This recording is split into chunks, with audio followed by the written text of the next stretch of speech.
हम तो सबके साथ अच्छे रिश्ते बनाना चाहते हैं, लेकिन रिश्तों के साथ साथ हमें ये देखना है कि बहुजन समाज का हित किधर है। तो जहाँ बहुजन समाज का हित नहीं है तो रिश्ते मेरे लिए कोई मायने नहीं रखते हैं। देखिए, अब महाराष्ट्र मैं रिश्तों से ज्यादा महत्व देती हूँ बहुजन समाज के इंटरेस्ट को। ये भी देखना है कि आपको बीजेपी से बदला लेना है। नहीं, बीजेपी से तो मैं आपको बताना चाहती हूँ। एक बार आप पहले मेरी बात सुन लो। पहले आप मेरी पहले इसका सवाल का जवाब दे। अरे बहुत मजेदार जवाब दूँ, सुनो तो भैया। बीजेपी से हमने बदला ले लिया जब मैंने पिछले साल 25 अगस्त को मुख्यमंत्री की कुर्सी से इस्तीफा दिया और उसके बाद बीजेपी ने बदले की भावना से सेंटर में तो सरकारी मशीनरी का दुरुपयोग करके, सीबीआई का दुरुपयोग करके और जुडिशरी का सहारा लेकर ताज प्रकरण मामले में जो मुझे फर्जी फंसाया, तो उत्तर प्रदेश ही नहीं पूरे देश के जो बहुजन समाज के लोगों ने तो ये फैसला ले लिया था कि ऐसे भारतीय जनता पार्टी को हम अब सत्ता में नहीं आने देंगे। तो बीएसपी ने कहीं नहीं करके दिखाया। अब तो हिसाब उन्होंने आपको सत्ता से हटाया और आपने उनको हटाया, हिसाब बराबर। उसने स्टेट में हमने हटाया नहीं, उधर तो मैंने खुद इस्तीफा दिया है।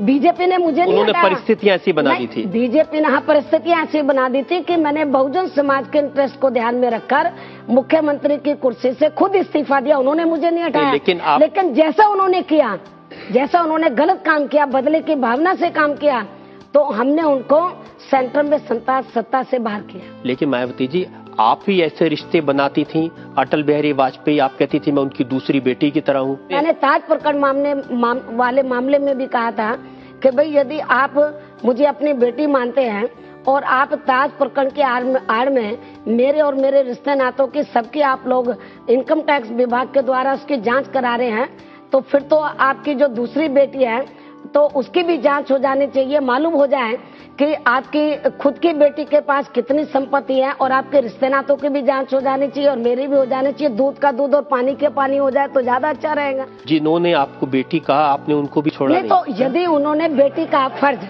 यदि श्री अटल बिहारी वाजपेयी जी ने बेटी का फर्ज सही निभाया होता तो मैं उनके साथ ऐसा नहीं करती। जैसे को तैसा मैंने जवाब दिया। बीजेपी में कौन नहीं जानता कि उसमें दो लॉबी चलती हैं, एक श्री अटल बिहारी वाजपेयी जी की लॉबी और श्री LK आडवाणी जी की लॉबी है। अब ये बता दीजिए कौन सी लॉबी आपके साथ थी, कौन सी खिलाफ थी? अब वो दोनों लॉबी ये चाहती थी कि बहन जी हमारे नजदीक आए। ओह, अच्छा। मैं किसी के नजदीक नहीं जाना चाहती थी, तो इसलिए उनको लगा कि भाई ये लड़की किसी भी लॉबी में नहीं आएगी, तो शायद हम जिस नजरिए से हमने या जो सोचकर हमने मायावती को 5 साल के लिए मुख्यमंत्री बनाया था, तो उनको लग नहीं रहा था कि वो इससे मायावती से ऑल इंडिया लेवल पे बहुत बड़ा फायदा ले लेंगे। साफ साफ कह दिया था कि हम इस तरफ आ जाइए या उस तरफ रह जाइए? नहीं, वो तो दोनों तरफ से खींचते थे ना। जैसे अटल बिहारी वाजपेयी सोचते थे कि भाई ये हमारी लॉबी में रहे, श्री LK आडवाणी जी सोचते थे हमारी लॉबी में रहे। मैं क्यों किसी की लॉबी में रहूं? मैं बहुजन समाज पार्टी एक इंडिपेंडेंट पार्टी है, नेशनल लेवल की पार्टी है। हमारी पार्टी का एक अपना रुतबा है, हमारा एक अपना स्टेटस है, तो हम उनके चक्कर में क्यों पड़े? लॉबी है तो वो अच्छा ही आपस में। अभी तो 2 लॉबी बन रही हैं, यदि 5-6 बन जाए तो बहुजन समाज पार्टी के इंटरेस्ट में है ना।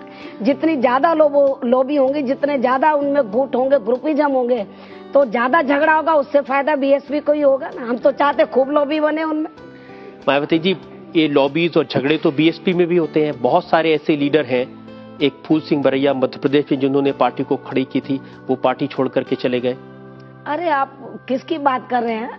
तो जो भी बीएसपी को छोड़कर गया अकेला गया है, बहुजन समाज उसके साथ नहीं गया है। मायावती जी, इनमें ऐसे भी लोग थे, जैसे एक मैंने बरैया का नाम लिया, इसी तरह से राशिद अलवी हैं। जब आपके ऊपर सीबीआई की रेड हो रही थी, वो आपकी डिफेंस में खड़े थे। पार्लियामेंट में सबसे ज्यादा आपके लिए वो लड़ते थे। जब तक वो पार्टी में उनकी नैतिक जिम्मेदारी बनती थी, वो उन्होंने निभाया। जिसको मायावती चाहे वो पार्टी में रहेगा, नहीं तो नहीं रहेगा। जिसको बहुजन समाज चाहेगा, जिसको मायावती। आप बिल्कुल गलत बोल रहे हैं। जब पार्टी पर सिर्फ आपका कंट्रोल है, एक छत्र राज है और किसी के नहीं। मेरा कंट्रोल है तो तभी मेरा कंट्रोल केवल एक डिसिप्लिन को मेंटेन रखने के लिए। पार्टी में एक डिसिप्लिन है पार्टी का, तो तभी तो ये पार्टी आगे बढ़ रही है। देखिए, मैं आपको एक उदाहरण देकर के बताता हूँ। उत्तर प्रदेश, जहां सबसे ज्यादा ताकत है आपकी पार्टी की, 5 साल में 6 अध्यक्ष बदल दिया आपने। राज बहादुर, सोनीलाल पटेल, फिर जंग बहादुर पटेल, भगवत पाल, बरखूराम वर्मा, दयाराम वर्मा, हर थोड़े दिन में। इनको हमने कोई बदला नहीं है, ये लोग खुद बहुजन समाज पार्टी को छोड़कर गए, हमने हटाया नहीं। या आपने ऐसी स्थितियां बना दी कि छोड़ करके चले जाए? मैंने ऐसी कोई स्थिति नहीं बनाई, लेकिन जब इनको दूसरी पार्टियों से कुछ माल पानी खाने के लिए मिला, उनको लगा कि भी बीएसपी में नहीं मिलने वाला। बहुजन समाज को जब हम तैयार कर रहे हैं, लोग आ रहे हैं बीएसपी में तेजी से, तो लोगों को हमको समझने में थोड़ा समय लगता है। हम उनको जब बढ़ावा दे देते हैं तो कुछ लोग उसमें गलत निकल जाते हैं, जब गलत निकल जाते चले जाते तो क्या फर्क पड़ता है? मायावती जी, ऐसे लोग जो शुरू में जब आपने बामसेफ की बात की, DS4 की बात की, उस समय से दो नाम ऐसे हैं, राम समूज और तेजेंद्र सिंह झल्ली, उस समय से आप बताओ, कहीं ये नजर आ रहे हैं आपको? क्या गड़े मुर्दों की बात कर रहे हैं, कहीं नजर आ रहे हैं? आपने ऐसी सफाई कर दी कि वो नजर आ ही नहीं सकते हैं। नहीं तो इसका मतलब ये है कि बहुजन जो उन्होंने फैसला लिया वो गलत लिया, तभी तो उनके साथ कोई गया नहीं। बहुजन समाज मायावती के साथ है, आपने तो खुद इस बात को स्वीकार कर लिया। मैं तो कह रहा हूँ ये तो निश्चित है, बहुजन समाज पार्टी में वो रह सकता है जो उसको मायावती चाहेंगी। नहीं तो बहुजन समाज इतना बेवकूफ समाज नहीं है, वो ये देखता है कि कौन आदमी अच्छा कौन आदमी गलत है। लेकिन तो वो उनको मालूम है कि जो हमारी नेता है तो वो हमारे हितों का ध्यान रखती है, तो जो लोग बीएसपी को छोड़कर गए वो जरूर किसी न किसी के हाथों में खेल रहे हैं, तो वो उनके साथ नहीं जाते। वो मायावती जी, चलिए अब उनकी बात छोड़ देता हूँ। जिनसे आप रिश्ते बनाती हैं, लालजी टंडन है, हर बार आप उनको राखी बांधने जाती थी और आपने फिर कह दिया ये तो लालजी टंडन ही लालची टंडन है। अब भाई बहन का जो रिश्ता होता है पवित्र होता है, यदि उसकी आड़ में श्री लालजी टंडन या और दूसरे बीजेपी के नेता कोई राजनीति खेलना चाहे तो वो तो मैं नहीं करने दूंगी। तो इस बार राखी बांधने नहीं गई आप?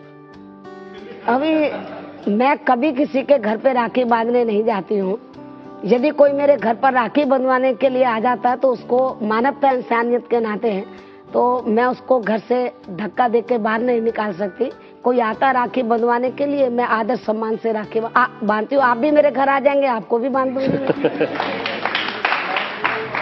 आपकी अदालत में आज सवालात और इल्जामात के घेरे में है बहुजन समाज पार्टी के नेता मायावती। आप मेरे रहन सहन के बारे में मत बोलो, आप ये बोलो कि मायावती ने इस देश के अंदर तो जो अपर कास्ट के लोग थे, तो जिनमें गैर बराबरी वाली भावना कूट कूट कर जिनमें भरी हुई थी, तो मैंने उनमें मानवता और इंसानियत पैदा की और उनको बताया कि गैर बराबरी वाली जो भावना है वो गैर बराबरी वाली बात वो सही नहीं है।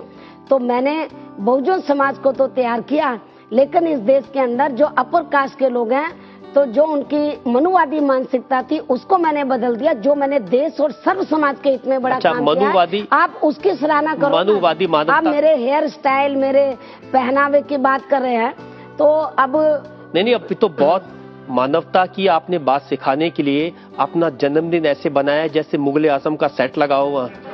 आपको जो बहुजन समाज के लोग हैं, बहुजन समाज के लोगों की पॉपुलेशन 100 में से 85 है। बहुजन समाज के लोग ये देखते हैं कि जब दूसरी पार्टी के लोग अपने नेताओं को आदर सम्मान देते हैं, तो बहुजन समाज के लोग सोचते हैं कि हम किसी से पीछे नहीं है, हम अपने नेता को आदर सम्मान देंगे। तो मेरा जो जन्मदिन जो मनाया जाता है, तो वो बहुजन समाज के लोग आदर सम्मान के साथ जन्मदिन मनाते, कैसे मनाते हैं और वो किस तरीके से मनाते, मैं उनकी भावनाओं को कोई ठेस नहीं पहुंचाना चाहती। ये वो लोग बनाते हैं या आप ऑर्गेनाइज करती हैं? 51 किलो का केक, 10,000 लड्डू, 60 क्विंटल फूल मालाएं। मालूम है किसकी बात कर रहे हैं? या विरोधी लोगों की बात कर रहे हैं? जो ये जो आप जो बोल रहे हैं कि जो विरोधी पार्टियों के पास मेरे खिलाफ बोलने के लिए कुछ और तो है नहीं। जन्मदिन किस राष्ट्रीय नेता का नहीं मनाया जाता? मेरे से ज्यादा पैसा उनके जन्मदिन पे लगता है।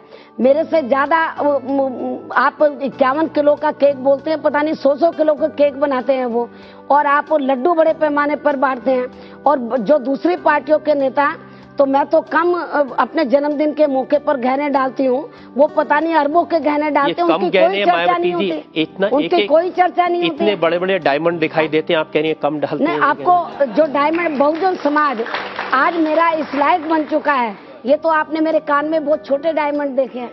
वो तो चाहता कि हमारी नेता बड़े बड़े डायमंड पहने, तो मैं बोलती हूँ नहीं, मैं चक्कर में नहीं पड़ती। बड़े बड़े डायमंड के लिए तो जो बड़ी बड़ी पार्टियां उनको मुबारक है। मैं अपने बहुजन समाज बड़ी पार्टियों वाले तो डायमंड छुपा के रखते हैं। नहीं, तो वो तो बहुत जो छिपा कर रखते हैं, मैं समझती हूँ कि वो महाचोर लोग हैं। मेरे पास जो कुछ है वो लोगों के सामने तो है। मैं खुली किताब, तो उन लोगों को मालूम तो है कि मेरे पास है क्या। जो दूसरी पार्टियों के नेता जो बड़े बड़े डायमंड रखते हैं, जो छिपा के रखते हैं, इस किस्म के नेताओं ने तो देश का सत्यानाश किया है। लेकिन ये बताइए आते कहाँ से ये डायमंड? ये तो उनसे पूछो ना, ये मेरे को तो बहुजन समाज के लोग देते हैं। विरोधी दल वाले कहते हैं कि उनको ये बताया जाता है कि बर्थडे में इतने पैसे की गिफ्ट लेकर आना ही आना है। अब ये तो आप उनसे पूछो, जिनकी हालत बहुत ज्यादा खराब थी, छोटे छोटे मकान में रहते थे, आज वो बड़े बड़े महलों में रह रहे हैं। जब आप मुख्यमंत्री थी तो 25 करोड़ की लागत से एक फिल्म बनाने का प्रॉमिस किया गया था आपकी लाइफ के ऊपर। ये गलत बातें कहाँ से आज आप मुझसे पूछ रहे हैं अदालत के बीच में? आपको किसने बता दिया? ये तो अखबार में छपी हुई खबर। अब अखबार में पता नहीं क्या क्या छाप देते हैं बीएसपी के बारे में। देखिए मैं आपको अखबार में क्या छपा है। ओहो, आप किस घटिया अखबार की बात कर रहे हैं? आप जो कुछ सवाल कर रहे हैं बिल्कुल गलत है। आप सवाल तो सुन लीजिए वैसे, बगैर क्या सवाल सुनो, जब उस सवाल में कुछ जान ही नहीं है सवाल में तो आपसे का मैं सुनूं नहीं तो, लेकिन सवाल सुन तो ले। सवाल में कहा है कि 25 करोड़ की फिल्म जिसका नाम था माया मैडम, वो बनेगी। मैं तो आपके मुंह से आज पहली बार ये नाम सुन रही हूँ। मुझे लगता है ये कहीं आपने किसी अखबार में खबर छपवा दी होगी। आज ये अदालत के बीच में सवाल पूछने के लिए। नहीं, ये बिल्कुल गलत है। मायावती जी 10-16 आप कौन से पेपरों की बात कर रहे हैं? सुन ली, मैं बताता हूँ कौन सा पेपर। 16 नवंबर 2003 का टाइम्स ऑफ इंडिया अखबार है। अब मुझे लगता है आपने छपवा दी होगी। मैं कैसे मायावती को जनता की अदालत में बुलाएंगे, कुछ सवाल तो होने चाहिए पूछने के लिए। अरे 1 साल पहले छपा लेंगे क्या एडवांस में? उसमें लिखा है कि आपको मालूम है कि मायावती के जल्दी से समय देती नहीं है, 1 साल तो लगेगा उसको अदालत के बीच में लाने के लिए। इसमें तो लिखा है कि जो आपकी शक्ल है वो शबाना आदमी से मिलती है, तो शबाना आदमी रोल करने वाली थी। अरे मैं पता नहीं क्या घटिया बातें कर रहा हूँ। क्या फिल्मों की, मुझे ये जब मैं फिल्मों के चक्कर में मैं नहीं पड़ती हूँ। मैंने पूरी जिंदगी बहुजन समाज के इंटरेस्ट के लिए लगाई है। मैं राजनीति में आई हूँ। फिल्में देखती हैं? मुझे फिल्मों को देखने के लिए कोई समय नहीं मिलता। मैं अपनी जिंदगी का एक एक मिनट बहुजन समाज की बात को आगे बढ़ाने के लिए लगाना चाहती हूँ। फिल्मों के लिए तो आप जैसे लोगों के लिए बहुत टाइम है। आप देखो भाई फिल्म, और लोग देख सकते हैं, मेरे पास कितना टाइम है। आप उत्तर प्रदेश के अंदर ये बताओ कि मैंने व्यक्तिगत लेवल पर मैंने क्या फायदा उठाया? एक भी एग्जाम्पल मेरे सामने रख दो तो मैं पहला एग्जाम्पल इस बात से सहमत हूँ। पहला एग्जाम्पल तो ये है कि जब आप टिकट देती हैं बहुजन समाज पार्टी का, तो उस टिकट के लिए पैसा लिया जाता है। आप बताओ कोई भी एग्जाम्पल आपके पास है या किसी ने आकर ये कहा है आपको कि मैंने पैसा लिया, और जिसने लिया तो आपको आज इस अदालत के सामने उसको पेश करना चाहिए। कहा है ये कहने के लिए तो आप पता नहीं कौन कौन सी बातें आप। अरे आपकी पार्टी के नेता हैं, ये राशिद दलवी का बयान है। जब राशिद दलवी में पैसे लेकर टिकट देने की प्रथा रही है। किसकी बात कर रहे हैं? पहले तो श्री राशिद दलवी से ये पूछना चाहिए कि जब उसने पिछला चुनाव बीएसपी से लड़ा और वो मेंबर पार्लियामेंट बनकर आया, तो यदि मैंने पैसा लिया था तो उसने पहले क्यों नहीं बताया कि मैंने इतना पैसा लिया? जब मैंने इस बार उसका टिकट काट दिया और उसको टिकट नहीं दिया, उसके बाद उसने मेरे ऊपर आरोप लगाया। उत्तर प्रदेश के अंदर मायावती अकेली ऐसी नेता है, मैं उत्तर प्रदेश का ही बता रही हूँ, पूरे देश का मैं आपको बता रही हूँ, कि जिसने राजनीति में आने के बाद कभी अपने माँ बाप को, कभी अपने भाई बहनों को, रिश्ते नातों को मैंने बढ़ावा नहीं दिया। किसी को ना मैंने एमपी बनाया, ना मैंने किसी को एमएलए बनाया, ना किसी को राज्यसभा में भेजा, ना किसी को विधान परिषद में भेजा। हमेशा बहुजन समाज के लोगों को भेजा। मेरे जैसा नेता इंडिया के अंदर आपको कोई नहीं मिलेगा। जब से मैं राजनीति में आई हूँ, मैंने बहुजन समाज के लोगों को बढ़ावा दिया, अपने रिश्ते नातों को कभी बढ़ावा नहीं दिया। इसलिए मेरे ऊपर व्यक्तिगत या परिवारवाद का इस किस्म का आरोप लगाना ये बिल्कुल गलत है। ये आपकी बात सही है कि परिवार वालों को राज्यसभा नहीं भेजा, एमएलए नहीं बनाया, टिकट नहीं दी, मंत्री नहीं बनाया, लेकिन परिवार वालों को प्रॉपर्टी बढ़ी, उनका बैंक बैलेंस बढ़ गया। क्या बात कर रहे हैं? परिवार वाले लोगों को मैं अपने से अलग रखती हूँ। मैं बिल्कुल परिवार वालों से बिल्कुल अलग रहती हूँ। वो क्या कर रहे हैं, क्या प्रॉपर्टी बना रहे हैं, वो लोग जाने। मैं जहाँ तक मेरा सवाल है, मेरे से जहाँ तक पूछना मेरे से पूछो। ये तो सरकारी रिकॉर्ड की बात बताता हूँ। अरे सरकारी रिकॉर्ड तो आप बिल्कुल गलत बताएंगे। ये कैसे?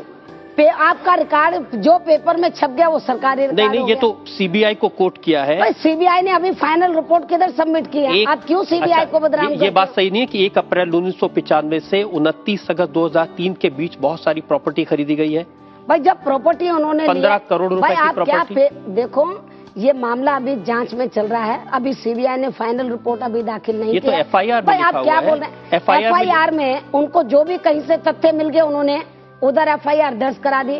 लेकिन जब तक हम अभी तो ये जांच कर रहे हैं ना, जांच करने के बाद जब तक वो रिपोर्ट सबमिट नहीं करते हैं, चार्जशीट नहीं लगाते हैं और चार्जशीट का जवाब हम देंगे और ये मामला अदालत में जब चला गया है तो जब तक अदालत फैसला नहीं दे देती है। दो चीज मुझे बता दीजिए, ये जो एफआईआर आप बिल्कुल गलत बोल रहे हैं। मार्च 2003 में लखनऊ में ये जो एफआईआर में ये जो प्रॉपर्टी दिखाई गई है, मैं इसके ऊपर कुछ नहीं बोलना चाहती क्योंकि मामला कोर्ट के अंदर है, सीबीआई इन्वेस्टिगेशन कर रही है, हमें जो भी जवाब देना होगा अदालत में देना होगा। ये सवाल इधर पूछना, जब ये मामला कोर्ट में चल रहा है तो ये जनता के बीच में सवाल पूछना ये कोर्ट की अवमानना होगी। ये तो अच्छा जो कोर्ट ये ठीक नहीं है क्योंकि अभी इन्वेस्टिगेशन कंप्लीट नहीं हुआ है और मामला कोर्ट के अंदर है। सीबीआई को अपनी जांच की रिपोर्ट उधर सिर्फ इतना बता दीजिए सरदार, इसका सारा जवाब हम लोग अदालत में देंगे। जो अदालत में नहीं है वो बता दीजिए। कल्याण सिंह ने कहा कि आप विदेश, आप उनसे पूछो। कल्याण सिंह ने, आप विदेश गई थी वहां पर, अब उन्होंने कहा इन्होंने फॉरेन अकाउंट खुलवाए। मैं आपको बता रही हूँ कि यदि विदेश के अंदर मेरा एक भी अकाउंट मेरे नाम से खुला हो, मैं हर प्रकार की सजा पाने के लिए तैयार हूँ और हर प्रकार की सजा पाने के लिए तैयार हूँ। Shri Kalyan Singh and BJP and company के लोग, उनके पास कुछ है तो है नहीं तथ्य, गलत किस्म के आरोप लगाते हैं। ये जो आरोप है बिल्कुल गलत है। मेरे नाम से इंडिया के बाहर एक भी अकाउंट हो तो आप मुझे बताओ। आपने छानबीन की, आप आ तो गए जनता की अदालत में। नहीं, मैं सवाल पूछ रहे, पहले आप तो छानबीन करके आगे तो तब जनता की अदालत में। तो फॉर्मर चीफ मिनिस्टर है कल्याण सिंह का ये कहना कि फॉर्मर सीएम क्या बोल रहा है, पेपरों में क्या लिख रहा है, आप ये पेपरों की कटिंग लेकर आ गए और जनता की अदालत में पूछ रहे हैं। ये पेपरों में तो कोई पता नहीं क्या क्या गलत सलत रिपोर्टें आ जाती हैं। नहीं, आपके बारे में तो आप पहले जो पेपरों में छपा है उसकी आप लोग जांच पड़ताल करो, जांच पड़ताल करने के बाद फिर मेरे से पूछना। ये जांच अदालत के ये मायावती जी जांच पड़ताल तो कर रहे हैं आपसे पूछ के, तो ये जांच पड़ताल जांच पड़ताल कर मेरे से यदि पूछना है तो फिर ये अदालत को बुलाने की क्या जरूरत थी? पब्लिक के सामने पूछ रहे ताकि कोई बात छुपी न रहे। भाई आपको यदि पूछना था तो मेरे से पूछ लेते अकेले में। अरे मैं तो जनता के सामने, पब्लिक के सामने, जनता के सामने आपने पूछा है तो जनता से पूछने से पहले आप जब ये सवाल मुझसे पूछ रहे, पहले आप तो जांच पड़ताल कर लेते। नहीं, लेकिन जैसे अब कोई कल्याण सिंह जैसा बड़ा नेता आरोप लगाए तो पूछना ही पड़ेगा ना। भाई मैंने आपको बता तो दिया, जब आपके पास सवाल है ही नहीं इससे संबंधित, आप घूम फिर के फिर ये टट्टू पंजुओं के पीछे आ जाते हैं। मैंने आपको बताया कि भाई मेरे नाम से विदेश में यदि एक भी अकाउंट है तो मैं हर प्रकार की सजा मानने के लिए तैयार हूँ।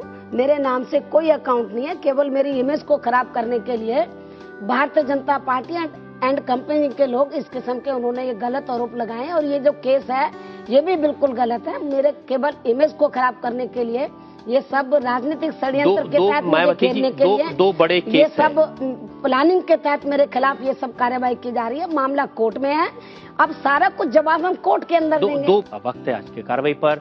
आज के जज जाने माने पत्रकार वेद प्रताप वैदी के फैसले का। आज का सारा तर्क वितर्क सुनने के बाद मैं इस निर्णय पर पहुंचा हूं कि यह जनता की अदालत आपको बरी करती है।